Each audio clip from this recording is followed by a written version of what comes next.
2020 restera dans les mémoires. Oléron ici vit une parenthèse temporelle que personne n'aurait pu imaginer. Ce pont, vide de circulation, n'en est pas l'image la moins étonnante et il y en aura d'autres. Ce film est celui d'une île figée, d'une parenthèse que tous souhaitent unique. Un contraste saisissant d'un printemps où tout s'éveille et pourtant.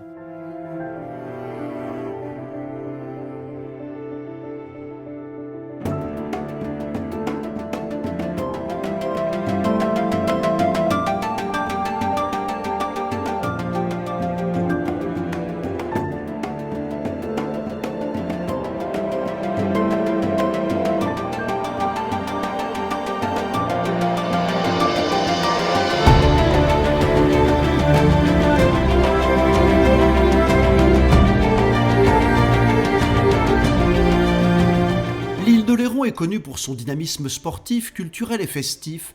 Le 3e week-end de février est dévolu à la célèbre fête du Mimosa. Cet événement est considéré comme le lancement de la saison estivale oléronaise. Cependant, dans l'euphorie de cette fête, au milieu de milliers de personnes venues de tous horizons, une nouvelle inquiétante commence à circuler.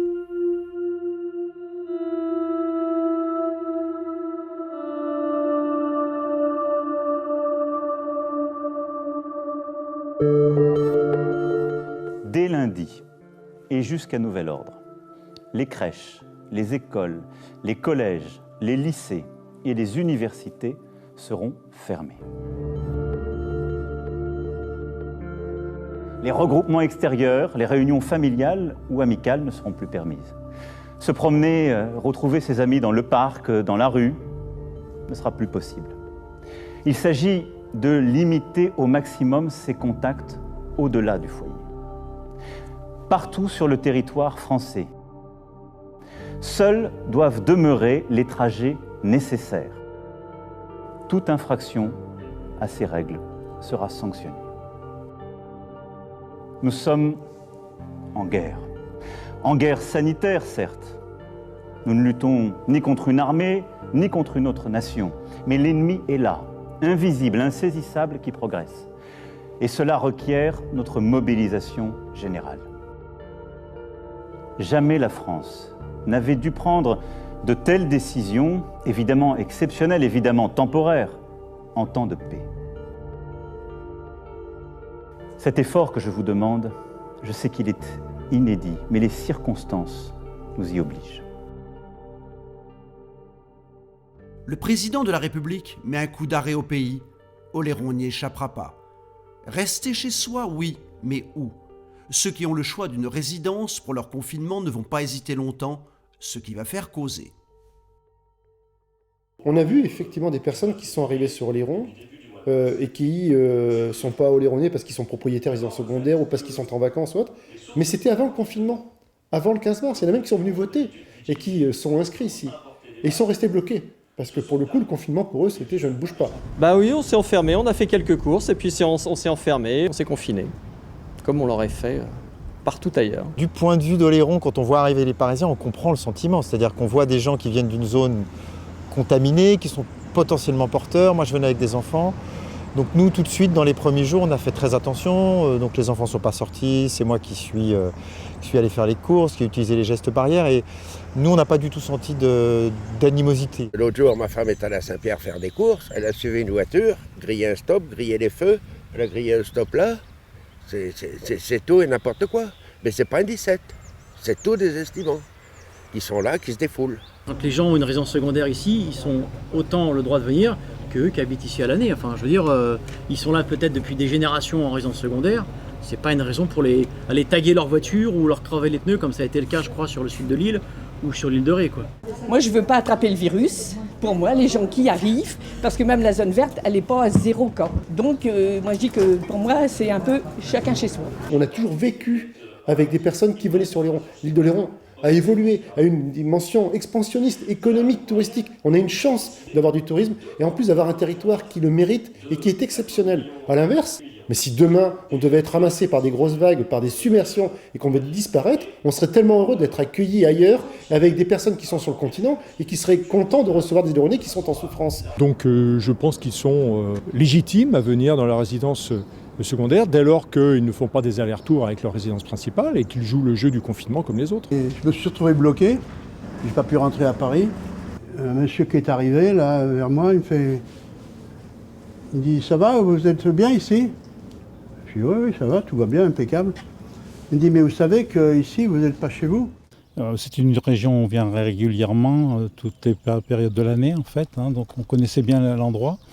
Donc on est 17-18 camping-cars et nous sommes restés ici. On a un marchand de primeurs qui s'est proposé de nous livrer la marchandise ici. On a un poissonnier qui également est venu nous apporter du poisson. Donc finalement, on est plutôt des gens qui sommes effectivement très privilégiés par rapport au confinement habituel et plus particulièrement dans les grandes villes, ça c'est évident. Ce qui nous a plus gênés, c'est que peut-être certains Oléronais ont respecté le confinement et qu'on a vu quelques personnes qui se baladaient, les jambes à l'air, en short, ne comprenant peut-être pas ce que c'était le confinement et se croyant peut-être en vacances comme d'habitude. Et c'est ça qui a posé problème, pas le reste.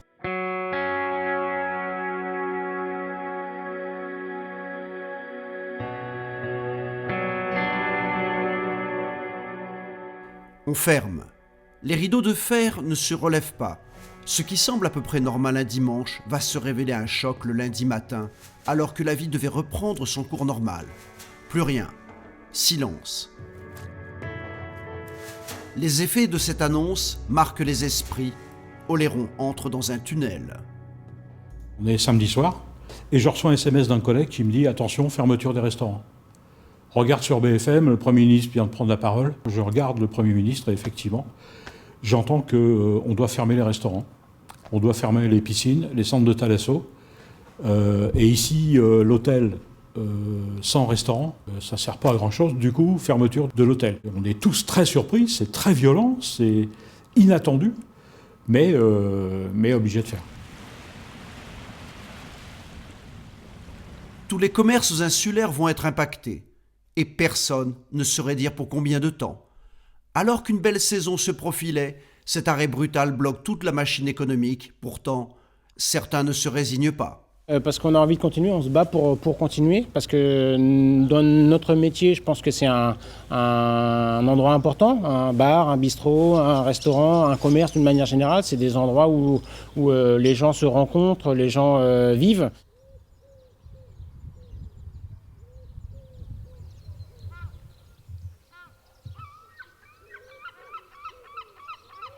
Il n'y a plus de vie, on ne voit plus personne passer, on ne voit rien. Alors que là, normalement, le parking devrait être plein, le marché devrait être ouvert, les commerçants devraient y avoir du monde en terrasse, partout. On n'entend même plus un bruit de bateau, on n'entend rien. C'est vraiment triste pour nous.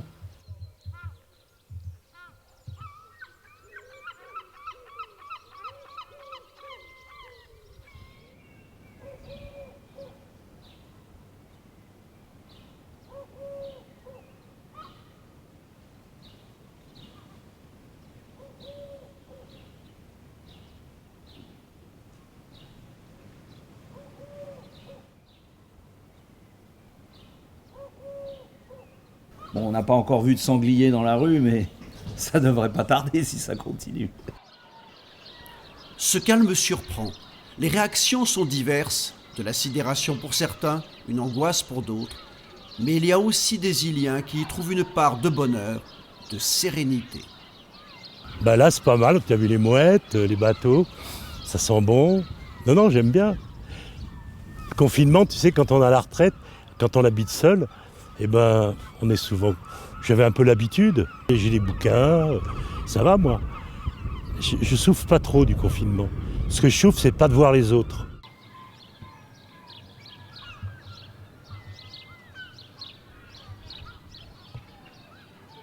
La cotinière, sans monde, ça fait drôle, c'est tout triste, tout le monde se demande ce qui se passe, ouais, c'est vrai.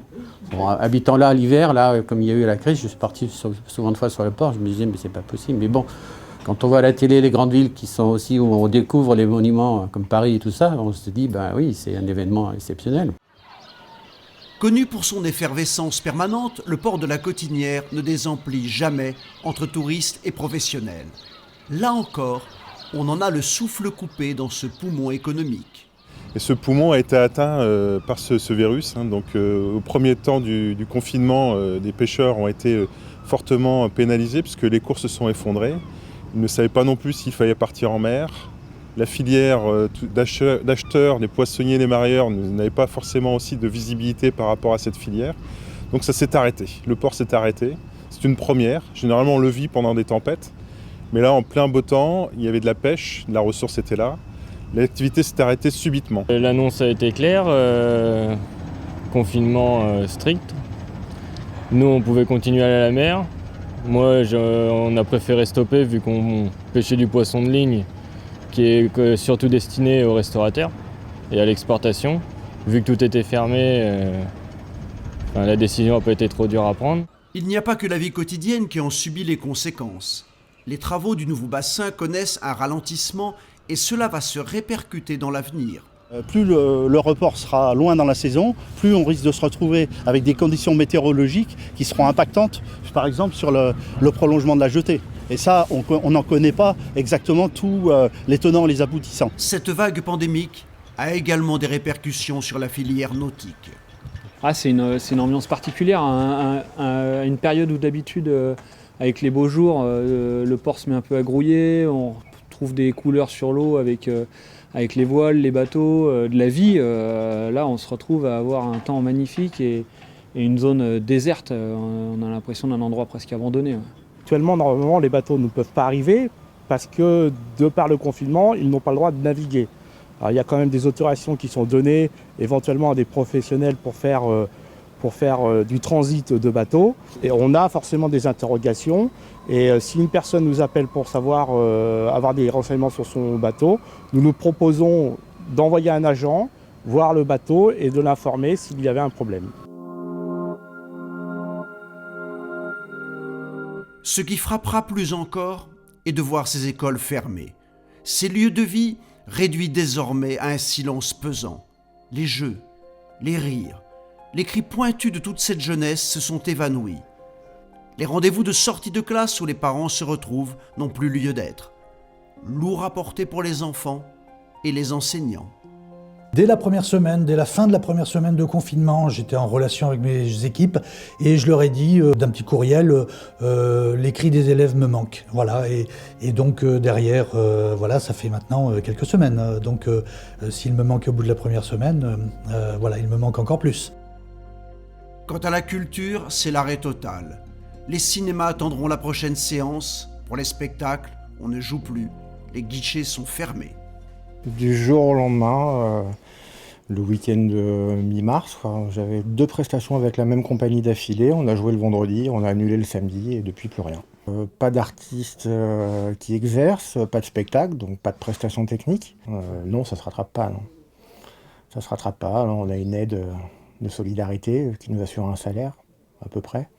La vie culturelle et la vie tout court de la population est aussi un élément essentiel du lien social. J'avais coutume de dire avant la pandémie, eh bien, que le lien social était la priorité des élus locaux. Ça ne l'est plus encore aujourd'hui, ce le sera davantage demain. Donc il me tarde en effet de faire revivre cela dès qu'on le pourra, dès que les conditions sanitaires le permettront.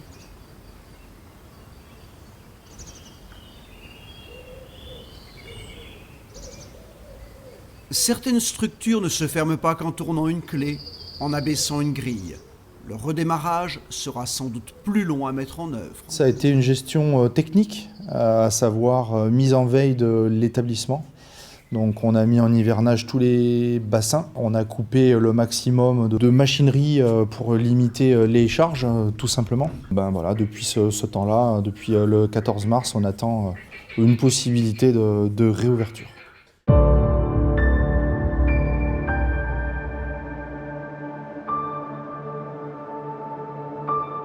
Comment concevoir d'habiter sur une île sans profiter des forêts paisibles?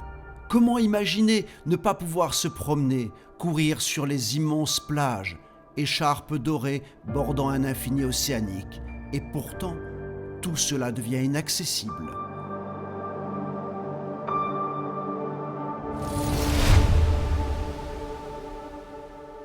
Les plages sont fermées jusqu'au 2 juin. Moi, je pense qu'il aurait été préférable de laisser un petit peu d'autonomie, de liberté au maire qui aurait pu légiférer par arrêté municipal.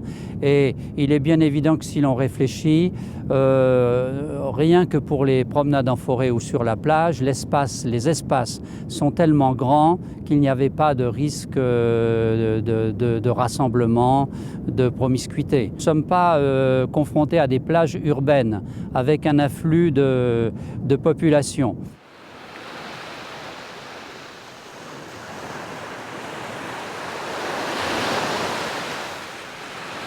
Ça devient angoissant. Ça fait un mois qu'on est ici. Ça fait un mois que j'ai pas vu la mer et je suis sur une île. Moi, ma vie était rythmée par le surf, comme d'autres Oléronais, mais voilà, c'était mon timing dans la journée, c'était le réveil, on regarde les conditions météo pour aller surfer. Et puis là, ça fait un peu plus d'un mois, ça commence à être dur.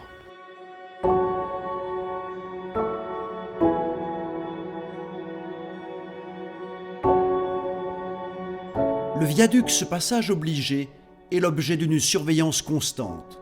Quiconque veut entrer ou sortir ne peut y échapper. Les forces de l'ordre ne vont pas se priver de le faire savoir. Il faudra mettre du discernement, être souple, comprendre ou sévir. La tâche n'est pas si simple. On nous dit que le motif garde d'enfants par les grands-parents sont interdits.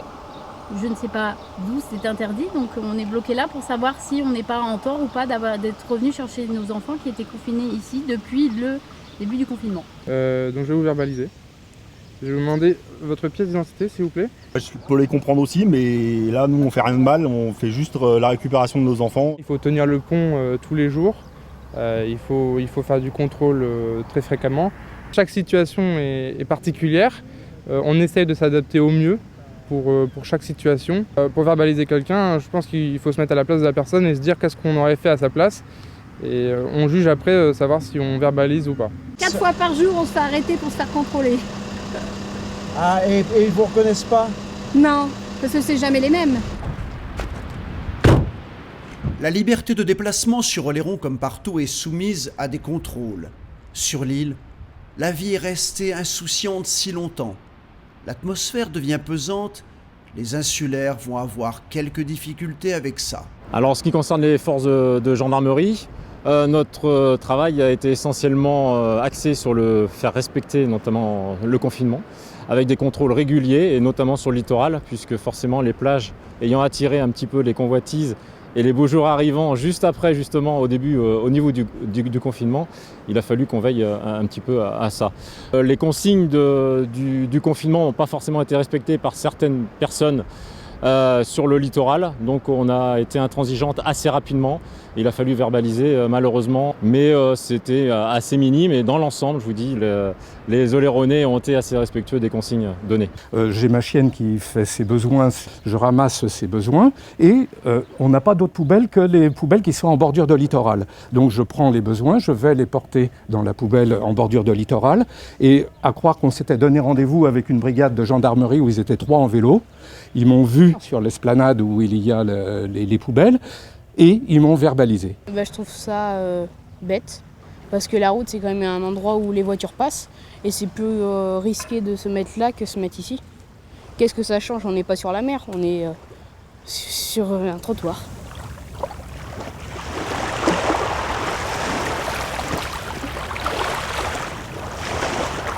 Trois semaines après le confinement, où les vagues étaient vraiment très belles, et là j'ai été tenté d'aller à Chasseron, j'y suis allé.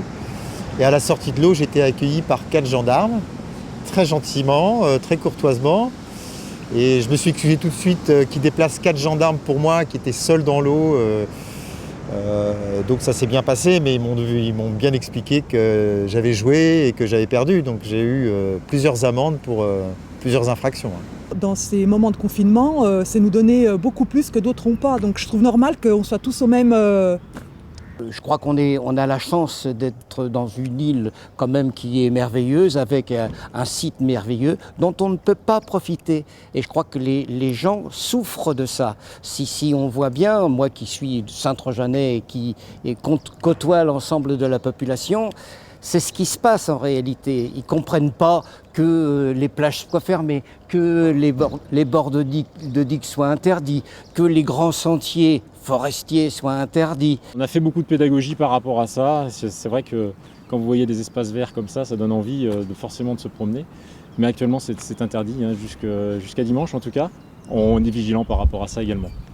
Ils ont été obligés de faire des contrôles dits à la con là-dessus, parce que c'était obligatoire, etc. Mais il y a eu du discernement intelligent là-dessus. Et quand on a fait les autorisations pour les personnes, pour ce qui s'appelle la mission d'intérêt général, eh bien, il n'a pas fallu batailler. Idem avec le sous-préfet quand on a discuté pour les écluses. De suite, ils ont compris aussi. Donc ça veut dire que même dans les périodes compliquées et complexes, il y a du discernement. Mais on a eu droit à l'hélicoptère qui passait le long de la plage, le drone, on a eu droit au drone, les motards à moto, les motards à vélo. On se demandait si vraiment on était des êtres humains normaux ou quoi. On ne sait pas trop ce qu'on peut faire et pas faire, quoi. Là, j'irais bien à la pêche sur le chenal, par exemple. Je ne sais pas si je pourrais avoir accès ou pas, quoi. C'est vrai qu'on est dans l'île d'Oléron, et plus particulièrement sur Saint-Denis et le phare de Chasseron, on est sur des secteurs géographiques qui nous incitent à sortir de la maison, à aller voir la mer, la nature. Mais malgré ça, il y a peu de gens vraiment qui outrepassent les limites.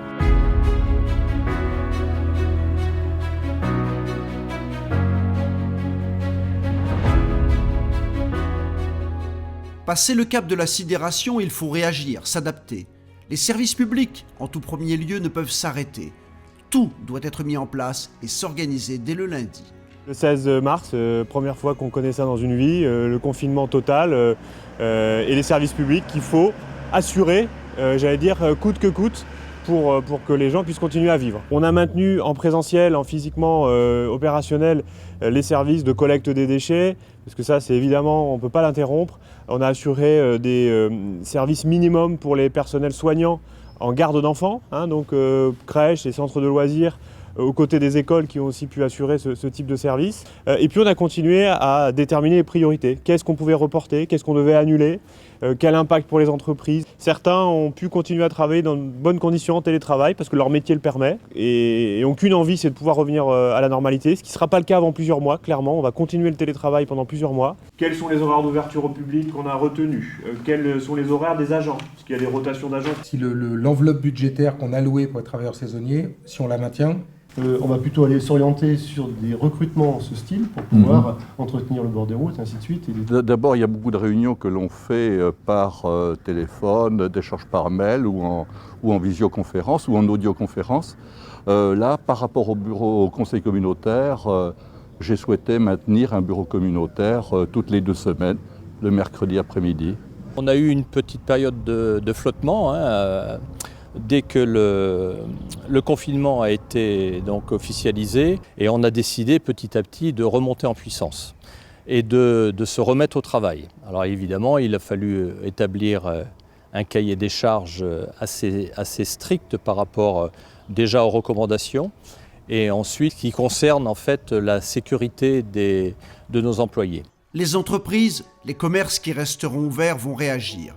Observer la situation, être inventif, trouver des astuces, les solutions les plus satisfaisantes, se serrer les coudes pour tout dire. Il faut savoir aussi prendre du recul et regarder un petit peu ce qui se passe autour. Des commerçants qui sont en arrêt d'activité, perte d'exploitation. Et là, à ce moment-là, on se dit qu'est-ce qu'on peut faire? Je me suis dit, pourquoi pas les embaucher pour venir essayer de les aider, on va dire. Et donc on est arrivé à 5-6 commerçants de l'île d'Oléron qui sont venus et qui, un matin, voilà, ils sont arrivés à 7h pour travailler. Je l'ai contacté le lendemain matin et en fait, on a travaillé ensemble depuis maintenant 1 mois. Et j'espère qu'il va durer.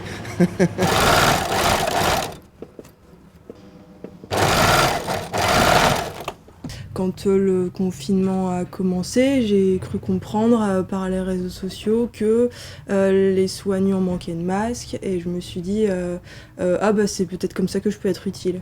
Et du coup, je me suis dit j'ai l'atelier, j'ai les matières premières ici, tout sur place. En plus, si ça peut permettre de faire travailler les artisans du coin et ne pas aller chercher ça à l'autre bout du monde, tant mieux.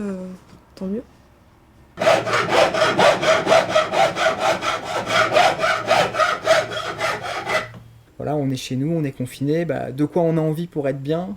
Voilà, ça peut être le jardin pour certains, des activités découvertes pour d'autres. Je connais des gens qui se mettent à la musique parce que là ils n'ont pas le choix, ils ont du temps de dégager, donc ils ont envie de se mettre à autre chose. Donc si moi, dans les choses positives, peut y avoir quelque part des gens qui s'écoutent un petit peu plus pour leur confort, et puis après ça va peut-être participer à du bien-être général. Côté scolaire, l'organisation est laborieuse. Les élèves sont à la peine, les réseaux saturés ne peuvent pas tout.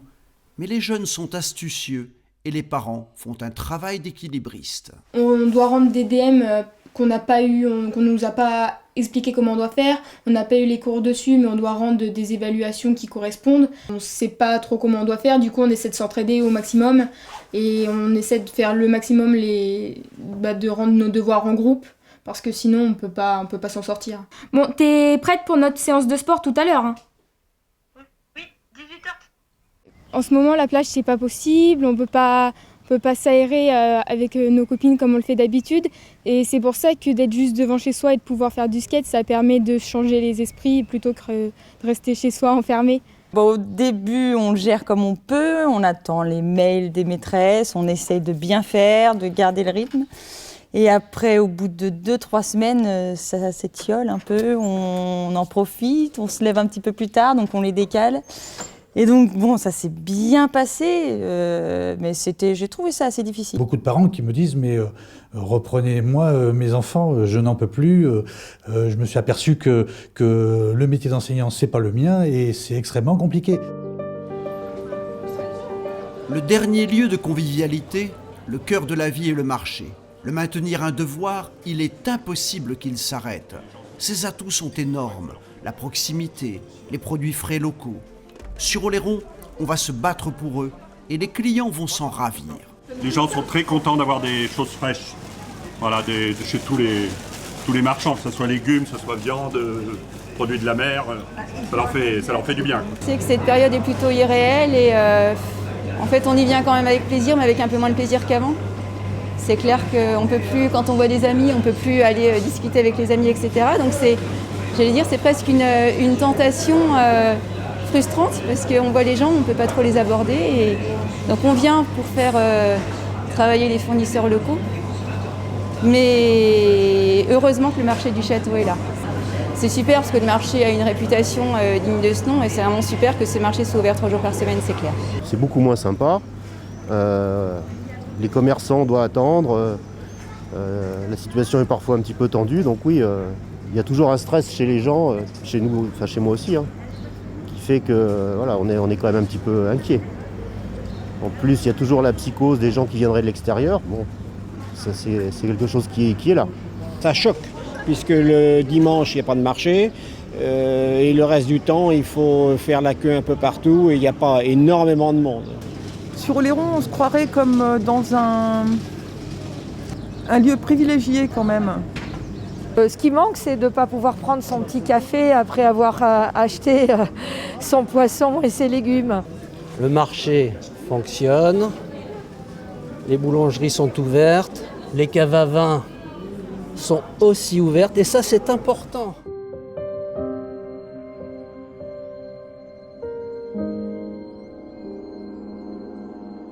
La filière tourisme a vu un couperet tomber alors qu'une belle saison se préparait, que les réservations allaient bon train. Le coup est brutal.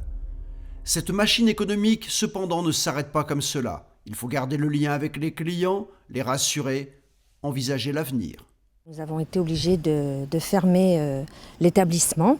Nous avons fait le choix de continuer notre activité professionnelle avec l'entretien des espaces verts, l'entretien des mobil-homes, également l'accueil, surtout téléphonique, pour renseigner les gens, pour les rassurer et éventuellement continuer à leur proposer nos offres estivales. Le fait de ne pas pouvoir faire comme d'habitude, ça leur crée de l'angoisse.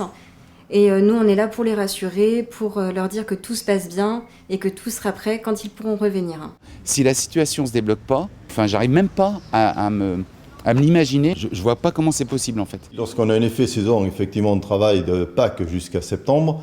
Et après, le reste du temps, effectivement, on subit des charges, mais on n'a pas de rentrée d'argent. Et c'est là que ça se complique lorsqu'on a un conflit comme on le constate aujourd'hui, quoi. Donc voilà, on est tous à regarder l'actualité au jour le jour, heure par heure. Chaque jour suffit sa peine, on va dire. Mais voilà, on s'adapte. Et pour nous, eh bien aujourd'hui, on prépare la saison comme si elle devait avoir lieu demain. Donc on essaie d'être réactif. Mais il nous apparaissait souhaitable et nécessaire de commémorer une date importante qui est celle du 30 avril 1945. La libération d'Oléron aura ses commémorations à un moment où justement les libertés sont restreintes. C'est un curieux paradoxe. Qui aurait pu imaginer de pareilles situations ? Personne. Personne n'aurait pu songer un instant à ces bouleversements, y compris les plus anciens d'entre nous. C'est la première fois que je vois une commémoration en petit comité, sans musique, sans drapeau à hisser, sans les porte-drapeaux, sans tous les groupes qui viennent. Mais pour nous au château, il était impossible de ne pas le faire à cause de Maurice. Dernier rassemblement des Français à Saxo. Je vais vous dire ce que Maurice Ballet m'a dit quand je lui ai dit bonjour. Je lui ai dit bonjour Maurice, est-ce que vous ne souffrez pas trop d'être enfermé chez vous ? Et il m'a répondu, je ne pensais pas que ça m'arriverait encore à nouveau un jour. Et je trouvais qu'entre l'île d'Oléron qui était occupée par les Allemands et Oléron sous le confinement, il y avait un parallèle incroyable. Et ce 1er mai qui est pour nous une date historique, dans cette époque où on devait être dans des similitudes de temps, il y avait aussi des oiseaux qui chantaient, il y avait aussi le silence, tout le monde attendait la libération. Peut-être même que les Oléronais de l'époque, dans le cadre du confinement sous l'occupation, étaient dans une même situation d'attente qu'aujourd'hui.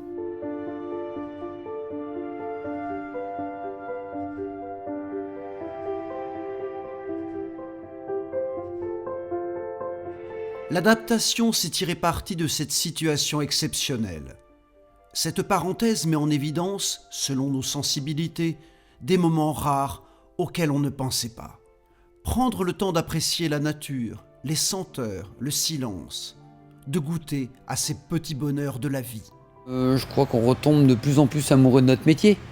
Tout simplement parce que pendant qu'il y a des gens qui sont cloîtrés chez eux, nous par exemple, plein confinement ce matin, on sort, il est 8h30 du matin, on a le droit, le joli levier de soleil, le Fort Boyard tout droit face à nous, l'île d'Aix et nos petites huîtres qui nous attendent de les récupérer. En matière professionnelle, là, tout de suite, dans l'immédiat, c'est beaucoup de calme. Le soir, c'est quand même formidable. Les rainettes, les hirondelles, les martinets viennent d'arriver. Là, je les ai vus hier pour la première fois. Et c'est quand même très appréciable d'entendre le bruit en fond sonore de la mer qui s'échoue. Plus d'avions, quasiment plus. Plus de long courrier, plus de petits avions, plus d'hélicoptères quasiment. Donc, c'est beaucoup moins de voitures. Mais c'est vrai, de ce côté-là, c'est très agréable. Et je pense qu'il faut vraiment en profiter parce que c'est pas tout le temps comme ça. On arrive à découvrir d'autres activités plus calmes. Je pense que si ça reste, ça n'aurait pas été inutile de vivre cette période. Le jour de la Grande Marée, la 117, j'étais muni de ma dérogation. Donc je suis allé vérifier l'état du mur. Et là, je lève la tête. Au nord, au sud, personne. Mais alors là ça fait vraiment étrange. On se retrouve comme sur une terre vierge, inhabitée. Effectivement, on reste chez soi, mais après on profite aussi des moments sans voiture, ainsi de suite, le silence, les oiseaux, pas mal de choses qu'on n'a pas l'occasion de découvrir en temps normal.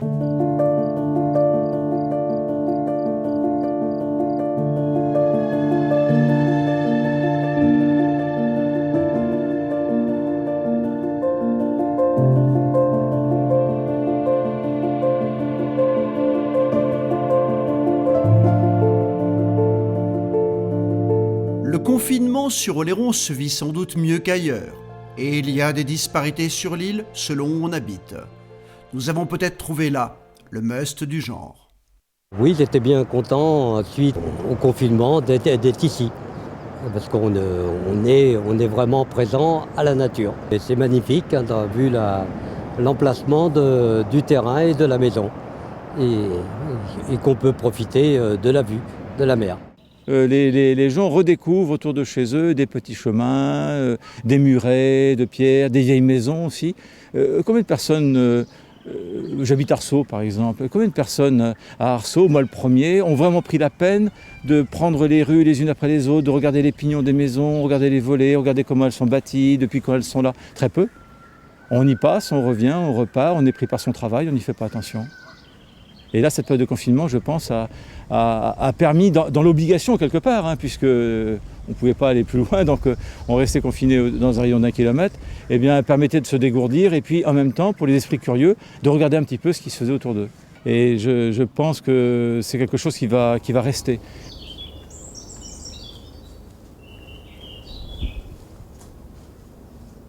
Le plaisir d'apprécier la nature, d'écouter les oiseaux, de profiter du soleil et peut-être d'avoir le plaisir de profiter de cette heure qu'on nous accorde pendant le confinement et de la prendre cette heure pour le faire.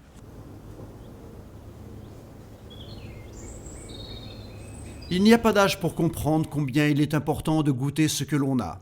D'un refuge insolite, réfléchir, se poser, se mettre à la place d'autres qui ne jouissent pas de ce privilège d'être sur une île. Oui, surtout quand on a des amis qui habitent justement à Paris ou qui sont dans des appartements où ils sont 3, 4, 5, puis qui peuvent, les seuls endroits où ils peuvent sortir, c'est la rue, c'est le béton, alors que nous, même si on sort pendant 1 heure, on se sent quand même à l'air libre, quoi, on est bien. Puis il y a justement ces petits endroits sur l'île d'Oléron où on peut se retrouver facilement bien, tout seul, et voilà. On est moins concentré, donc on peut espérer qu'on peut passer un petit peu plus loin des gens et prendre un petit peu moins de risques. Oui, dans un premier temps, on le vit pas mal, puisque le Covid n'a pas l'air d'être très présent malgré tout. Donc ça permet de mettre à jour certains travaux qu'on avait, puisqu'on est confiné. Ouais, vas-y, un autre ? Au départ, peut-être qu'on peut se sentir un peu protégé ou par rapport au virus, parce qu'on avait l'air d'être assez à l'écart. Ce qui peut être inquiétant, c'est la liberté retrouvée. Est-ce qu'on va être raisonnable? Est-ce qu'on va en exagérer, en abuser? Voilà, c'est ce qui pourrait, moi, m'inquiéter.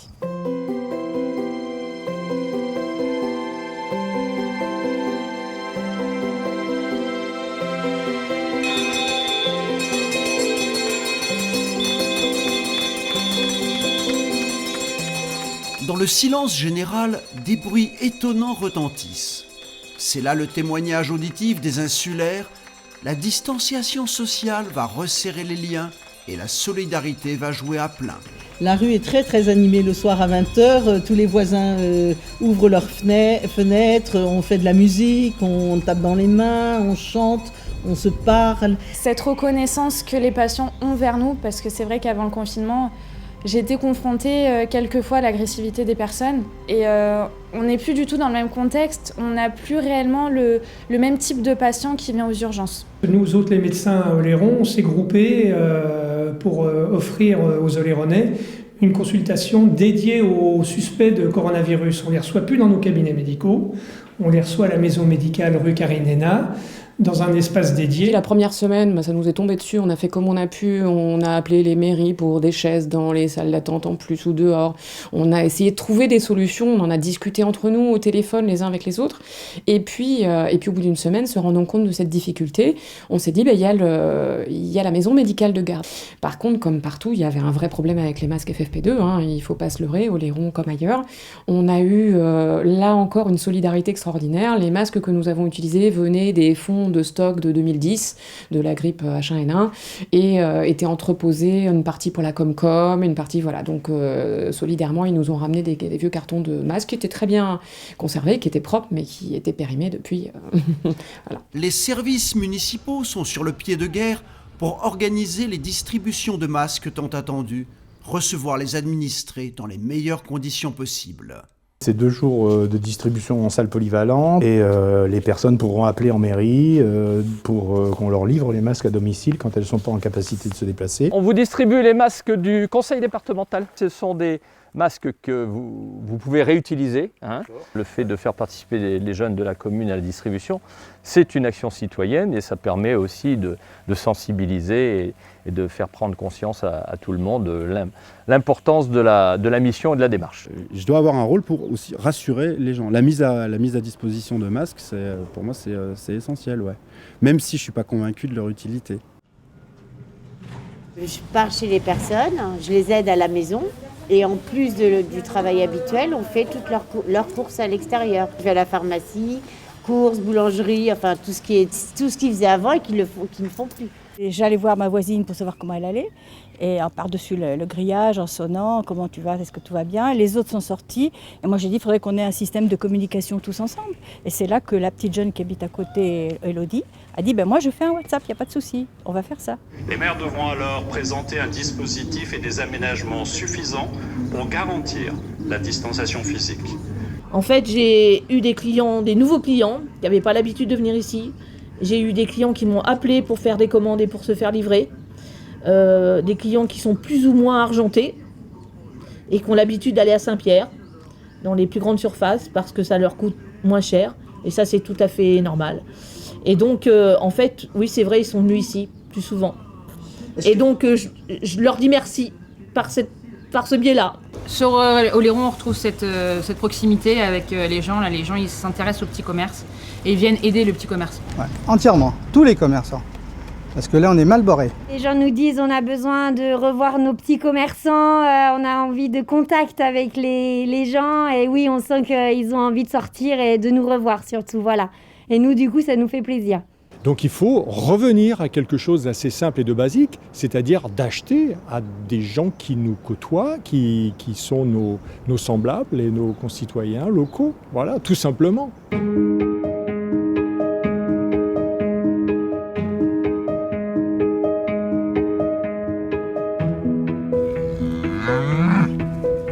Cette pandémie met en évidence les errements d'un système, va engendrer des réflexions sur notre façon de vivre et l'incohérence d'un monde parfois devenu fou. Au-delà de tout ça, c'est qu'on se rend compte quand même qu'on aura du mal à être en bonne santé si on ne mange pas.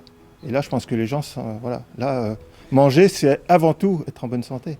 Ça fait du bien de se sentir utile et on voit bien qu'avec ce confinement, tous ceux qui continuent à travailler, c'est ceux qui trop souvent sont décriés ou oubliés ou mal payés et puis voilà, quoi. On est moins dans le système de consommation et on retrouve les vraies valeurs. Moi, ce qui m'anime, c'est faire de bons vins et c'est vivre sur l'île d'Oléron. Je considère que c'est une chance de vivre ici. Et je pense que quand on a dit ça, eh bien, on se met dans une position un peu différente, on respecte peut-être plus le territoire, on ne fait pas les mêmes choses.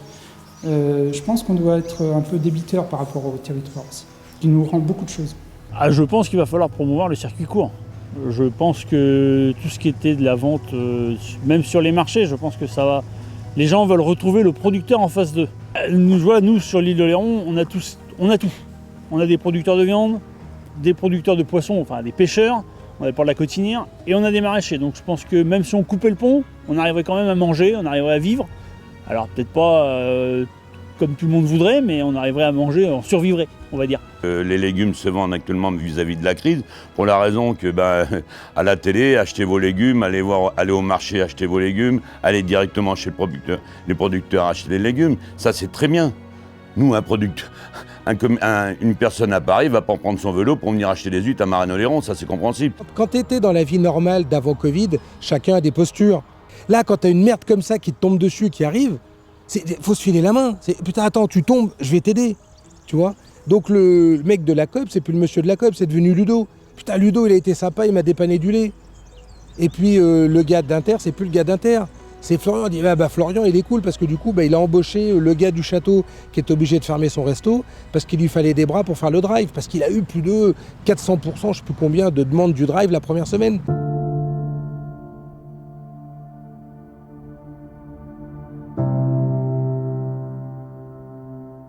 Le virus a joué un sacré tour pendant les élections municipales. Les élus, anciens et nouveaux, vont vivre une transition et un passage de relais inédit, sidérant. De Vos aurait apprécié la logique de l'absurde. On a été obligé d'organiser ce qu'on a appelé un conseil communautaire transitoire, provisoire, qui regroupe des élus dès le premier tour, et puis des anciens élus qui n'ont pas encore été élus ou battus au second tour organisés sur leur commune.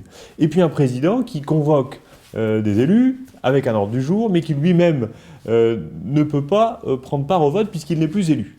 On va reprendre dans un contexte vraiment très particulier. C'est une drôle de situation, étrange, comme l'époque qu'on vit en ce moment. Ce n'est pas nos vies personnellement. Personnellement, ce n'est pas non plus une entreprise qui est mise en péril. Donc je pense qu'il y a d'autres priorités. Il y a des priorités sanitaires, mais aussi il y a des priorités économiques et sociales.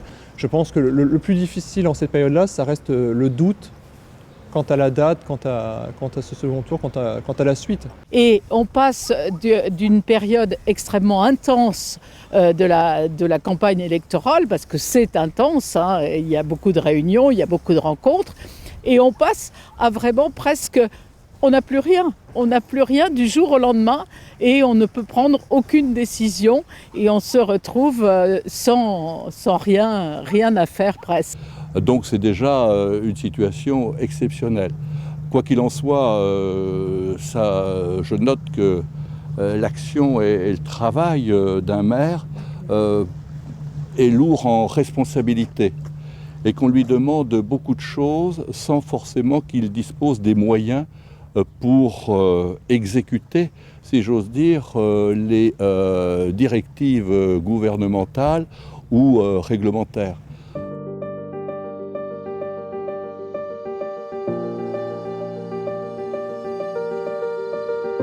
Les plus mauvaises choses ont une fin, la vie revient. Enfin un peu de lumière sur l'île du même nom. Voici le bout d'un tunnel qui était bien long.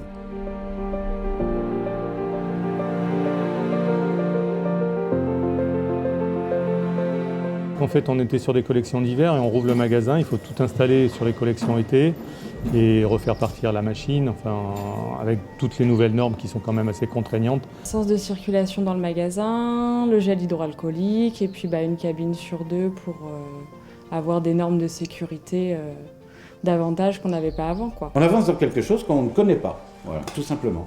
Donc on fait en sorte que tout soit prêt et puis à ce moment-là, on verra quand on va ouvrir, quoi. On verra, quoi. Là, je crois que pour mon petit client, la rentrée des classes, ça va être le mois de septembre. Je pense qu'effectivement, oui, il y a des modifications de notre comportement qui vont être amenées par cette crise de Covid. Ça me semblerait logique. En cette fin de printemps, enfin on respire. Après les rideaux de fer des commerces, les promeneurs reviennent en forêt. Ne restait que les plages. Les plages, la liberté. Je suis émue d'être ici. J'attends le départ, le feu vert, pour aller me baigner. On n'en peut plus. Depuis tout le confinement, on avait envie d'aller dans l'eau, c'est tout. Voilà.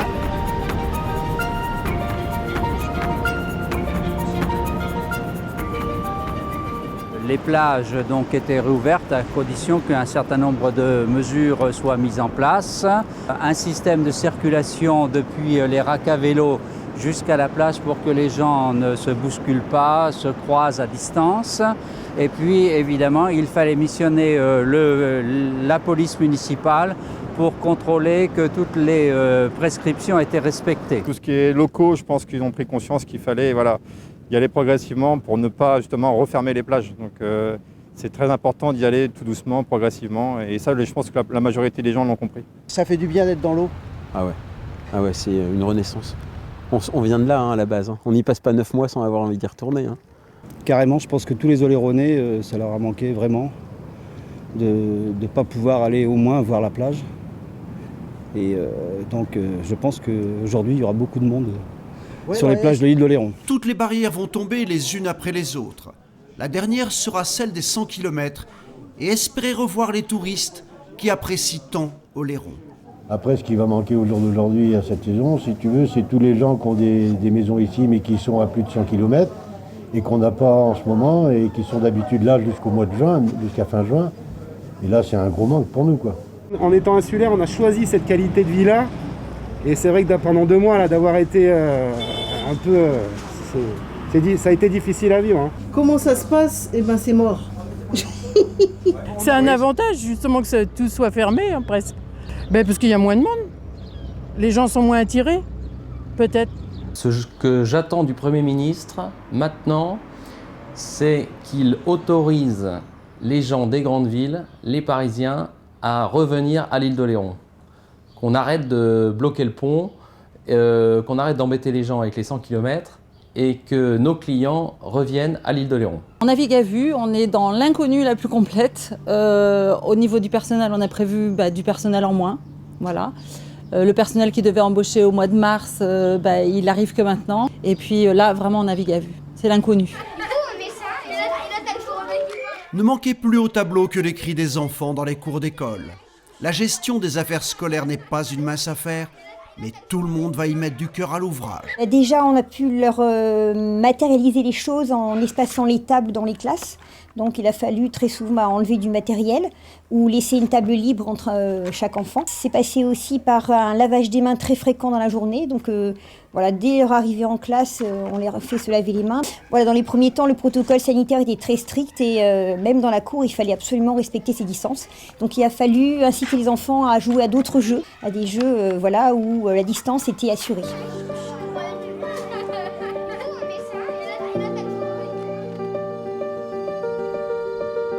Cette parenthèse temporelle se referme avec l'arrivée d'un été qui va être une renaissance. Mais quelle en sera la hauteur ? Le démarrage sera-t-il timide ou fulgurant ? Des doutes au départ se sont fait sentir, et pourtant... Mieux qu'on ne le craignait au mois de mai ou au mois de juin.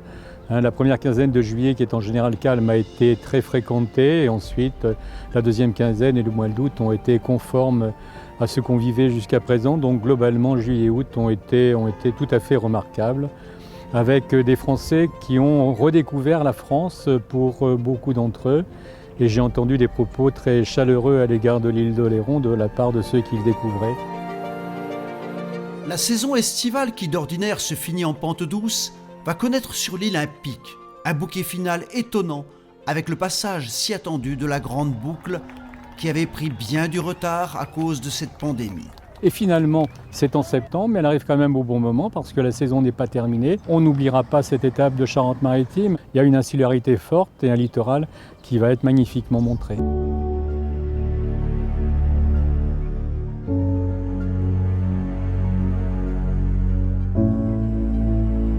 Que garderons-nous de ces semaines printanières ? Quelles leçons y aura-t-il à tirer de cette pandémie ? Ou comment l'infiniment petit, comme un grain de sable insidieux, bloqua le monde. L'amnésie, l'oubli, feront-ils leur chemin ?